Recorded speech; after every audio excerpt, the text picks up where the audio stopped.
This is a good list that I've put together, inspired by a couple of others and my own contribution, and I'd like to share this list with you. First, learning the power of purpose.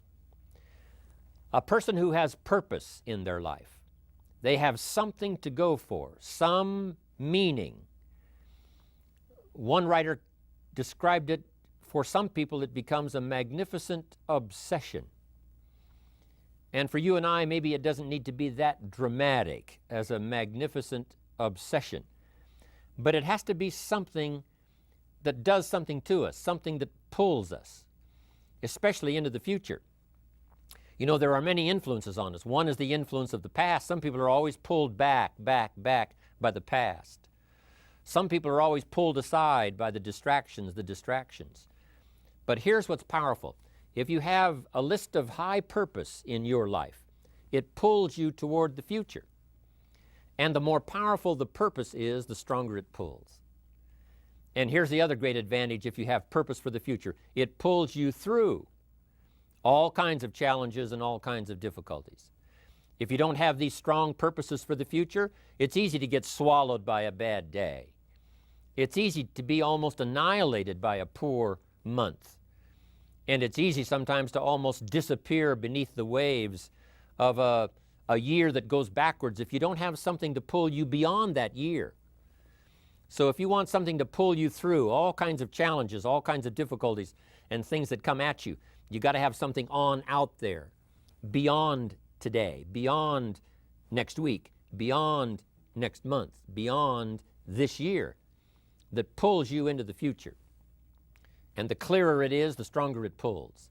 The more dynamic it is, the more it affects your life, your spirit, your heart, your soul. It also creates imagination. It gets your mind working on how to achieve that purpose. And if your mind will work, and if your heart works, and if your spirit works, and if you have good input, like good ideas, I'm telling you, there isn't anything you can't accomplish. So that's one of the great powers that'll make a variable of you, and that is purpose. Here's the next one, self-confidence. Where does self-confidence come from? And this is the best advice I can give you on that. Not neglecting, first of all, the small daily disciplines. Self-confidence really comes from feeling good about yourself. And one of the best ways to feel good about yourself is at the end of the day to know that you poured it on. You did your best. If you conducted a meeting, you did the best you could. If you made a phone call, it was the best phone call you could possibly make. If you wrote a letter, it wasn't a casual letter, it was your best letter. At the end of those kind of days, when you feel good about yourself, self-confidence starts to rise. You know that if you can have this kind of a good day, you can have another one the next day, and those days become the weeks become the months, and the month becomes a powerful year. Self-confidence comes from the lack of neglect. If you will not neglect to do the small daily disciplines, that's where self-confidence comes from. Part of good health is self-confidence. I know I'm going to be healthy. I take the Herbalife products. I eat the apple a day. I walk around the block. I do the jogging on the beach. At the end of the day, when you've really poured it on and you've done all the stuff, self-confidence grows. That self-confidence affects your health. It affects your future. It affects your psyche. So this is true. One of the great powers is self-confidence. Self-confidence means willingness to do whatever it takes to achieve. Some people say, well, I'll do it for a little while and see what happens. You know, I'll try a couple of things. If that doesn't work, I'm out of here. And all of us know that that kind of person doesn't have much of a future. But if you're willing to do whatever it takes, if I have to learn a couple of things, I will learn those things. If I got to learn 5 or 6 things, I'll learn all 6. If I have to take an extra class, I'll take an extra class. If I've got to read the books, I'll read the books. If I have to consult with people who know more than I know, I will do the necessary consulting. Whatever it takes, I will do. That starts to develop unbelievable self-confidence. Self-confidence also comes from the ability to rise above your circumstances, to rise above what happens, the petty little things, the discouraging things that would sink everyone else's ship except yours, that would cause someone else to quit early in the day, but you keep going.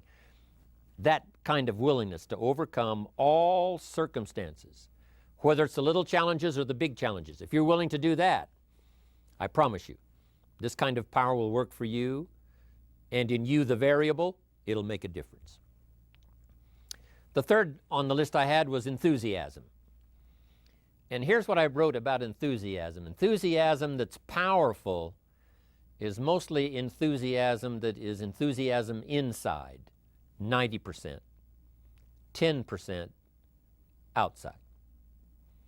We all know what the enthusiasm is like when somebody lets us see their enthusiasm, which is like the 90%, and only 10% of it is inside. But the enthusiasm that really affects people is not just being loud, but the enthusiasm that runs deep, the enthusiasm that comes from deep inside, created by self-confidence, created by purpose, created by genuine willingness to help other people.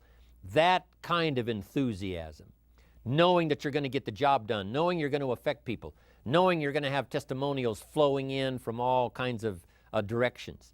That kind of enthusiasm. A lot of it is quiet. A lot of it is unheard. And the 10% that's heard, it rings a bell. People call it genuine enthusiasm because they know that what you say in the outward display of your enthusiasm is only a small tip of the iceberg of the enthusiasm you feel inside that really motivates you to do the best job you can. Next on my list to help you become the powerful variable is expertise. Wanting to excel in all of the skills and settling for nothing less than an outstanding performance. If you're willing to be the best in your field, if you're willing to demand of yourself excellence in skills, to be the best that you can possibly be. In the training, do the best you possibly can. In doing a workshop, do the best you possibly can. Developing the skills of using your personality, developing the skills of language, developing the skills of influence, developing the skills of organizing. If you're willing to be an expert in all of the skills, expertise, excellence in skills. Here was the next one on my list, making a powerful contribution to you, the variable, and that is preparation. Well prepared. And preparation, of course, involves a whole lot of things. A big share of our life is preparing, getting ready. When we go to the first grade in school, we're just preparing for the second grade. After we've finished 2 grades, the 2 grades prepare us for number 3. Sometimes it seems like a long, excruciating time. And the time will just seem like it'll never come when we can finally have the performance that we really want. But it takes time to prepare. It takes time to get ready. And the decisions you make in the preparation time, those are the decisions that last for a lifetime. Preparing to have a good day. It's that preparing, maybe the night before, maybe the couple of days before the day that you're going to put everything together. The preparation for a meeting means that you've taken it serious. The preparation for doing a workshop means you're serious about the workshop. You want to make the best contribution. That kind of preparation is important. But here's preparation that's very vital, and that is to prepare yourself for success. Life seemingly does not wish to waste success on the unprepared. Life says, why waste a fortune on this person? They're not prepared to do the right things with it. They're not prepared to use it wisely. If a fortune was bestowed upon this unprepared person, it would probably be wasted. The people that could have been touched won't be touched. What could have been done won't be done because this fortune will have been wasted on the unprepared person.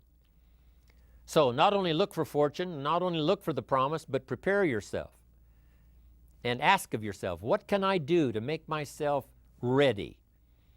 Because remember, life was designed not to give us what we want, not to give us what we need, but life was designed to give us what we deserve.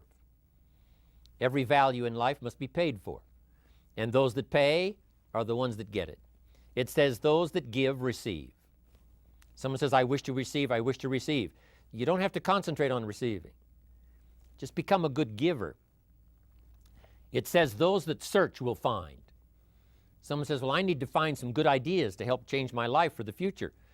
Then to find good ideas, that doesn't come because you need them. It comes because you search for them.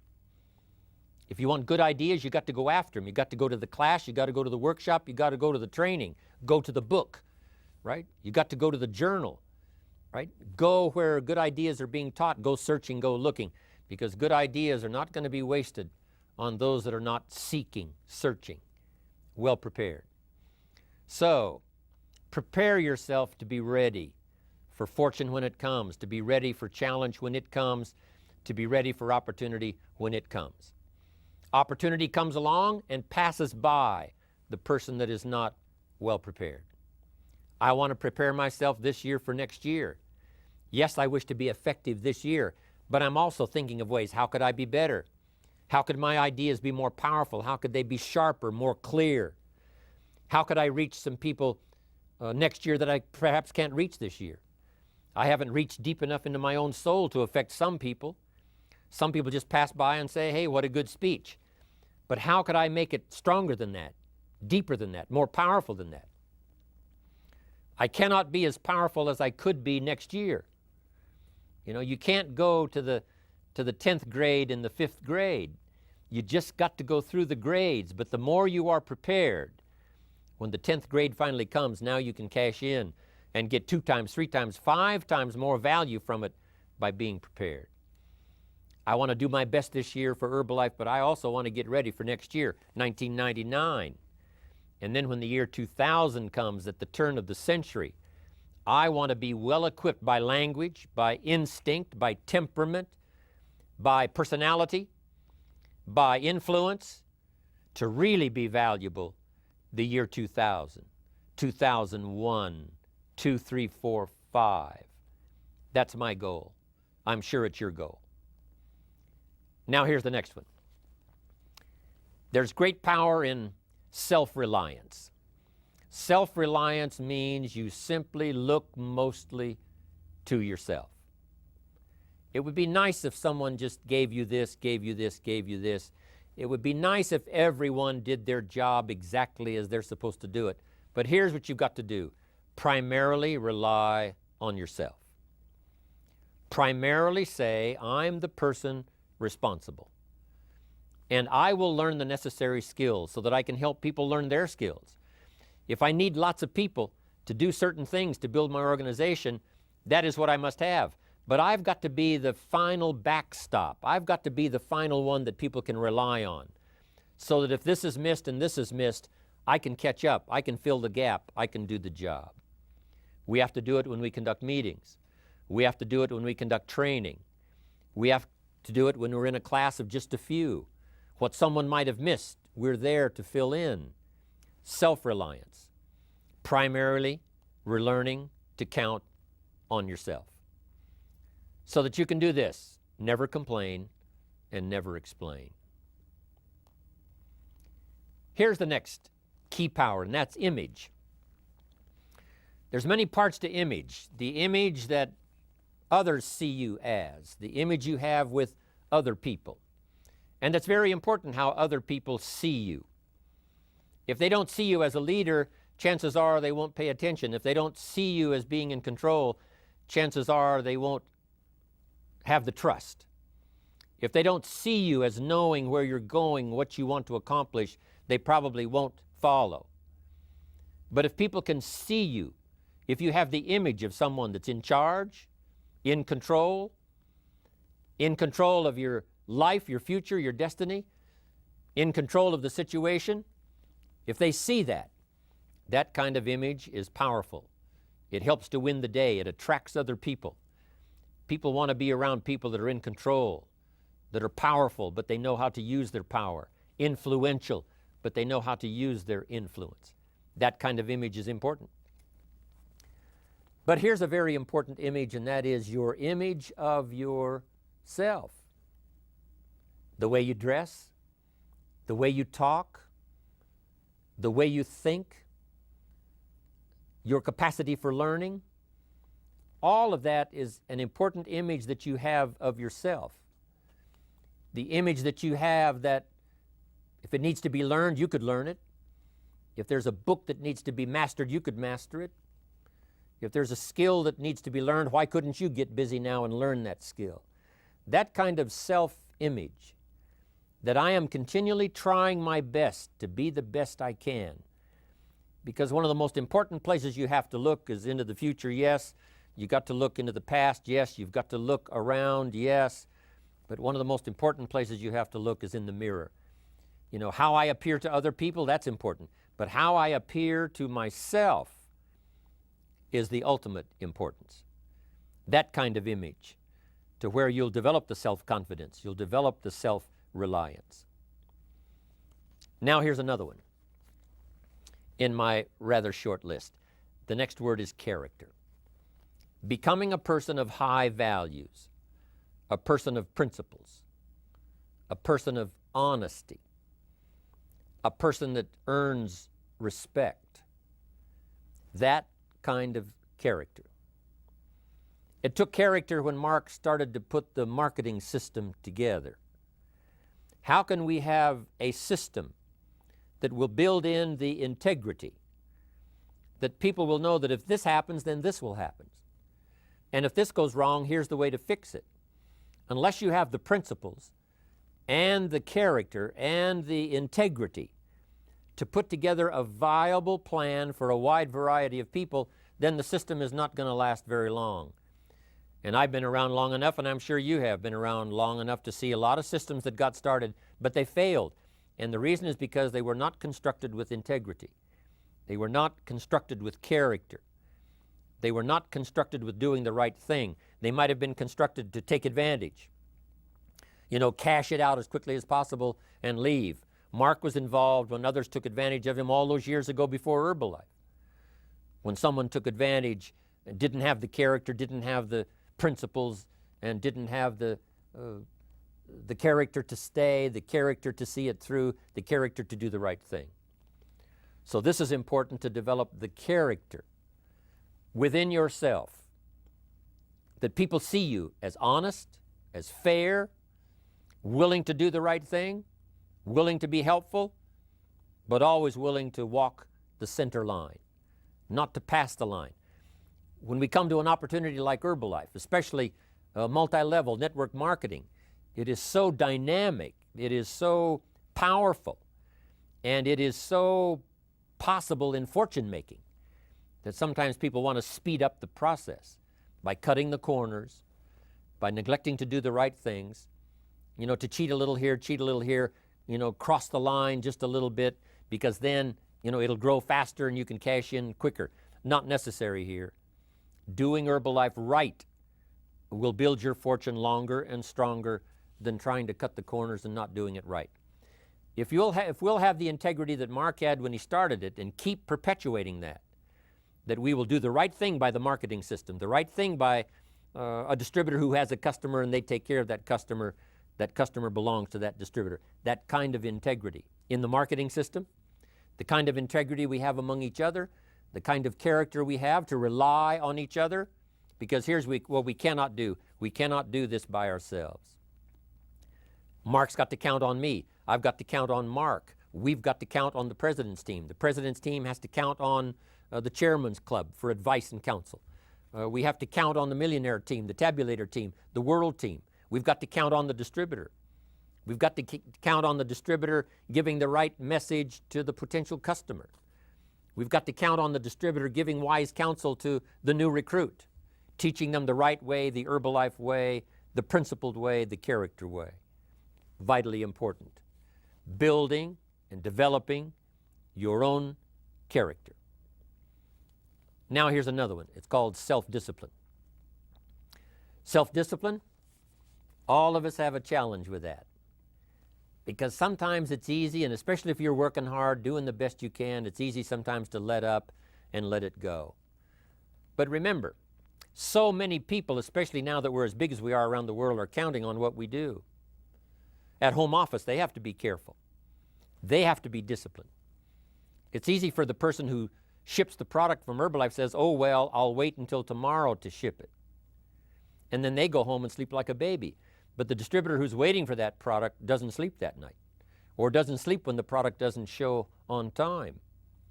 But if everybody will have the discipline to say, I will do the best job I can. I will make mistakes, of course, because we're all human, but I'll try to remedy those mistakes and do the best job I can. That kind of self-discipline that understands how important your part is in all of the functions that work. Coming to work on the set here, HBN, there's so many people that play a part. And each one of the parts that are played is necessary to put on the broadcast, make it viable, make it real, make it powerful. Any couple of them missing, and it would be a disaster.